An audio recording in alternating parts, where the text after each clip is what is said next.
السلام علیکم، welcome to علم الکتاب یوٹیوب چینل میں سر روحانی اسکالر اور اسپرچول ہیلر حسن رضا صاحب موجود ہیں۔ حسن رضا صاحب آپ کو پروگرام میں خوش آمدید کہتے ہیں۔ آپ کو بھی خوش آمدید کہتا ہوں حمزہ، کیا حال ہے، کیسے مزاج ہے؟ اللہ کا شکر۔ حسن رضا صاحب یہ بتائیے گا کہ ایک شخص اتنی محنت کرتا ہے اور ہر طریقے سے وہ کوشش کرتا ہے، لیکن اس کے باوجود بھی جو پیسے کی تنگی ہے نا وہ اس سے ختم نہیں ہوتی، پیسے پہ اس کا ہاتھ تنگ رہتا ہے۔ حسن رضا صاحب بتائیے گا کہ اس کا روحانی حل کیا ممکن ہو سکتا ہے؟ بسم اللہ الرحمن الرحیم، بہت ہی خوبصورت اور اہم سا سوال ہے، اور معمول کے مطابق یہ ہر بندے کی ایک خواہش پریشانی ہے، ہوتی ہے۔ خواہش ہے۔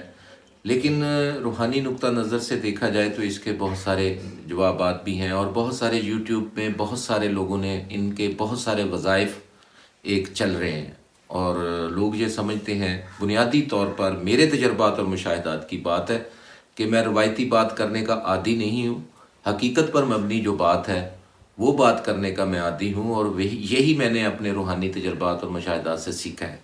سب سے پہلے تو رزق کے جو معاملات ہیں وہ اس کی ذمہ دار ریاست ہوتی ہے بنیادی طور پر، اور ہمارے ہاں اگر دیکھا جائے تو ریاست نام کی کوئی چیز نہیں ہے، کوئی قانون کی پاسداری نہیں ہے، کوئی قانون سے، سب قانون کے نیچے نہیں ہے، قانون سب کے نیچے ہے، اوپر سے نیچے تک۔ لیکن اگر ہم قرآن کی طرف جائیں تو اللہ تعالیٰ قرآن پاک میں واللہ خیر الرازقین، یعنی اللہ ایک ایسا رازق ہے، ایسا رزق دینے والی وہ ذات ہے، اس نے رزق کے بے شمار اسباب پیدا کیے ہوئے ہیں، لیکن ان تمام اسباب سے مستفید ہونے کے لیے ضروری ہے کہ آپ اپنے پیسہ کمانے کی نیچر کو سمجھیں، اپنی سیلف ڈٹرمنیشن کریں کہ اللہ تعالیٰ نے آپ سے رزق کا وعدہ کیا ہے، لیکن اس وعدے کے ساتھ آپ اپنی نیچر کو سمجھیں، آپ اپنی صلاحیت کو سمجھیں، قابلیت کو سمجھیں۔ ہر بات، کسی بھی چیز کے حصول کے لیے یہ ضروری ہے کہ پہلے اپنے آپ کو سمجھیں۔ من عرف ربہ فقد عرف، من عرف ربہ، یہ احادیث ہے کہ جس نے اپنے نفس کو پہچانا اس نے اپنے رب یعنی اپنے مالک کو پہچان لیا۔ تو میں یہ کہنا چاہتا ہوں کہ سب سے پہلے اب بعض لوگوں کی قدرتی پیدائشی طور پر روحانی نقطہ نظر سے یہ میں بتا رہا ہوں، اس میں کوئی فلسفی اور منطقی بات نہیں ہے، روحانی قوتوں کے حساب سے بات کر رہا ہوں۔ بعض لوگوں کے ساتھ ایسی روحانی محرکات ہوتے ہیں تو کہ وہ سروسز کے لیے بنے ہوتے ہیں۔ سروسز سے مراد یہ ہے کہ کسی قسم کی کنسلٹنسی، ٹیبل ورک یا جاب ملازمت کے لیے وہ بنے ہوتے ہیں۔ Office work. جی، آفس آفس ورک۔ بعض لوگوں کے اندر پوٹینشل، اس کو صلاحیت کہہ لیں، اس کو روحانی کیفیت کہہ لیں، اس کو جو مرضی اس کا نام دے دیں، وہ لوگ کاروبار نہیں کر سکتے، ٹھیک ہے۔ اور کچھ لوگ کاروبار، اب کاروبار کی بھی بے شمار جہات ہیں، کس میں ہیں، اس میں سیل پرچیز ہے، مارکیٹنگ ہے، اور ایک کاروبار ہے جو اسٹیشنڈ بزنس ہوتا ہے کہ آپ کسی چیز کو بناتے ہیں، آپ را مٹیریل لیتے ہیں اور اس مٹیریل سے خاص خام شکل کا مال لیتے ہیں اور پھر مخصوص قسم کی پروڈکٹ بنا کے پھر مارکیٹ میں دیتے ہیں، اس کو کہتے ہیں بزنس مینوفیکچرنگ۔ یہ بھی ایک صلاحیت کا نام ہے۔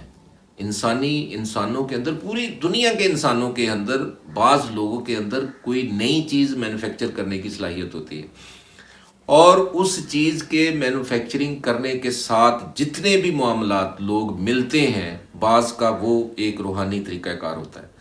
تو ہمارے ہاں، ہمارے معاشرے میں ویسٹرن سوسائٹی کو اس پہ نہیں کہتا، لیکن ہمارا جو سب کانٹیننٹ کا معاشرہ ہے، اس معاشرے میں لوگوں کو اپنی ہمت، طاقت اور حدود دربے کا اور حدودوں کے یود کا پتہ ہی نہیں ہوتا، وہ چلتے ہیں خواہش کے پیچھے۔ ہمارے لوگوں کے اندر، ہمارے معاشرے کے اندر جو میں نے دیکھا ہے کہ ینگسٹرز جو ہیں وہ خواہشات کے پیچھے بھاگے چلے رہا، اپنی ضروریات کو چھوڑ کے خواہشات کے پیچھے بھاگتے ہیں اور راتوں رات امیر ہونا چاہتے ہیں، ایسا ہرگز نہیں ہے۔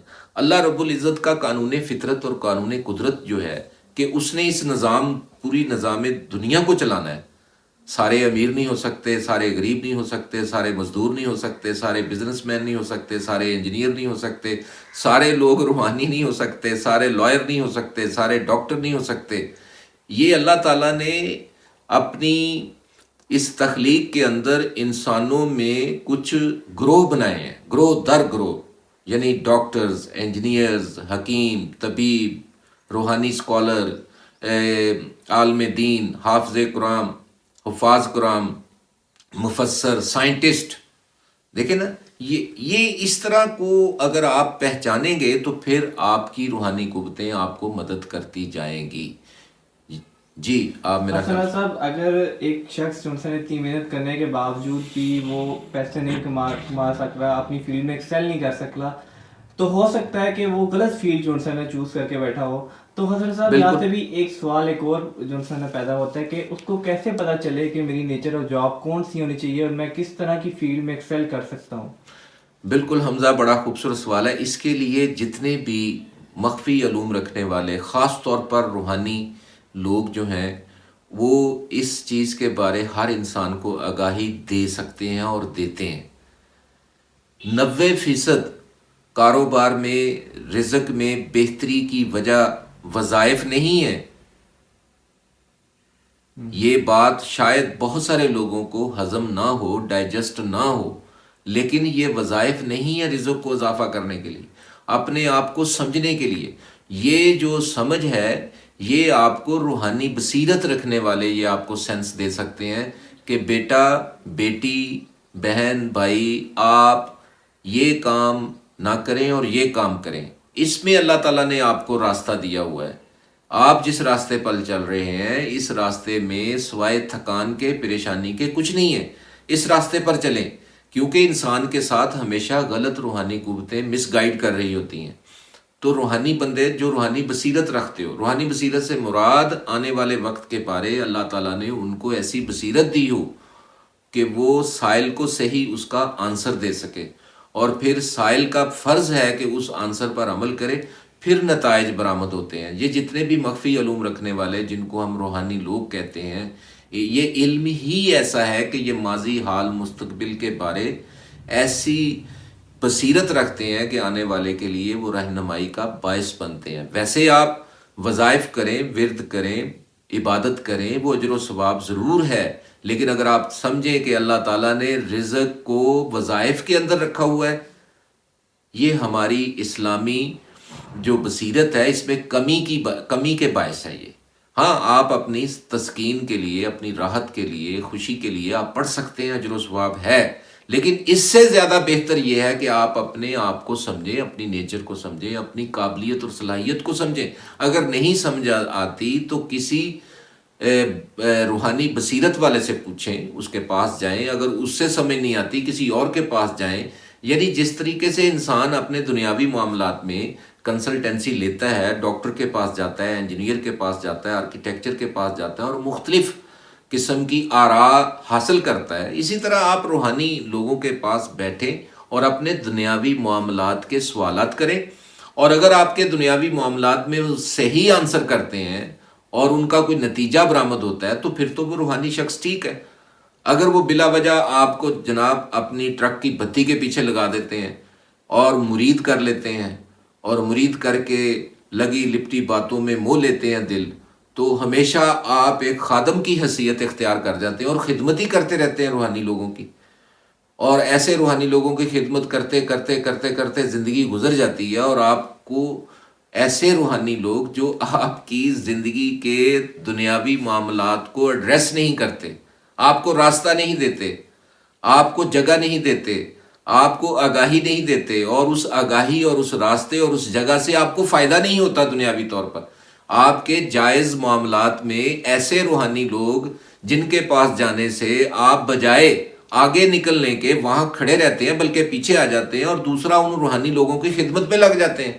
یعنی جو آپ کے جیب میں تھوڑے بہت پیسے ہوتے ہیں، ٹائم ہوتا ہے، وقت ہوتا ہے، ہمت ہوتی ہے، طاقت ہوتی ہے، وہ ساری کی ساری ہمارے معاشرے کے اندر میں نے دیکھا ہے مضافات اور گاؤں کے لوگ ساری زندگی روحانی لوگوں کی خدمت میں لگا دیتے ہیں، لیکن ان کی زندگی آگے نہیں بڑھتی، بلکہ وہ ان روحانی لوگوں کی پرورش ان کے ذمہ پڑ جاتی ہے. تو یہ سراسر غلط ہے، سراسر زیادتی ہے، حق تلفی ہے، ناجائز ہے. میں اس کو کنڈیم کرتا ہوں. میں یہ سمجھتا ہوں کہ جس طرح آپ ڈاکٹر کے پاس جاتے ہیں، انجینئر کے پاس جاتے ہیں، آرکیٹیکچر کے پاس جاتے ہیں، دنیا کے دوسرے معاملات کو سمجھنے کے لیے جیسے آپ دوسرے پیشہ ور لوگوں کے پاس جاتے ہیں، وہ آپ کو راستہ دیتے ہیں، نہیں آپ کو سمجھ آتی تو آپ کسی اور سے مشورہ لیتے ہیں. اسی طرح میں یہ سمجھتا ہوں کہ آپ جب کسی روحانی بندے کے پاس جائیں، وہ اگر آپ کو دنیاوی طور پر آپ کی زندگی کے لائف ایشوز میں آپ کو ایڈریس کرتا ہے اور اس میں آپ کو کامیابی ملتی ہے، تو پھر تو وہ قابل احترام ہے، قابل عزت بھی ہے. اور اگر وہ جائز کوئی آپ سے اپنی ہدیہ لیتا ہے، فیس لیتا ہے، اس کا وہ حقدار ہے. میں سمجھتا ہوں کہ آپ نے میری بات کو غور سے سنا ہوگا اور اس پر عمل بھی کریں، اور اگر اس میں میری کوئی کمی کوتاہی ہے تو میں آپ کی آراء کا منتظر ہوں. بہت شکریہ آپ کا. حمزہ. بہت شکریہ سنادا صاحب آپ کا بھی.